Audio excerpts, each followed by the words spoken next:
Hello, मैं मयंक सुरेश सवालाखे। मैं विदर्भ बुनियादी जूनियर कॉलेज नागपुर को रिप्रेजेंट कर रहा हूँ। मेरे मॉडल का नाम है एनवायरमेंटल रेमिडिएशन। मतलब एक ऐसी रेमेडी जो एनवायरमेंट को क्लीन कर सके।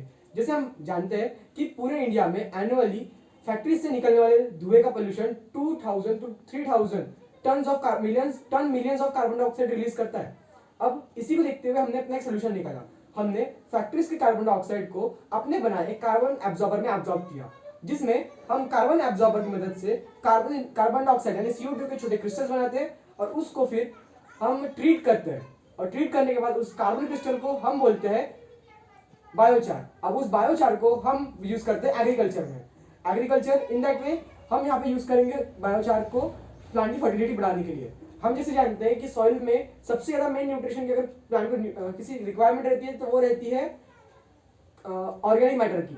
अब CO2 हमारे प्लांट को ऑर्गेनिक मैटर यानी कि कार्बन प्रोवाइड करेगा, ठीक है। और सॉइल जो रहेगी वो CO2 को इंटरलॉक करके रहती है। जब कार्बन डाइऑक्साइड इंटरलॉक रहता है तो वो ग्रेजुअली रिलीज होता है और प्लांट उसको ग्रेजुअली O2 में कन्वर्ट करता है। इन दिस प्रोसेस हम पूरे कार्बन डाइऑक्साइड को कार्बन एब्जॉर्बर की मदद से यूज करके उसे सॉइल की फर्टिलिटी बढ़ाने में इंप्रूव करेंगे, जिससे हमारी कंट्री का एग्रीकल्चर बेटर होगा। साथ ही साथ CO2 की जो लेवल ड्रॉप है वो बहुत कम हो जाएगी, जिससे हम ना कि पूरा का पूरा जितना हम एक्सपोर्ट कर रहे हैं, हम बाकी जितना भी CO2 हम कर सकते हैं अपने हिसाब से उतना एनवायरमेंट से कम कर सकते हैं, अपने इंडिया को क्लीन कर सकते हैं।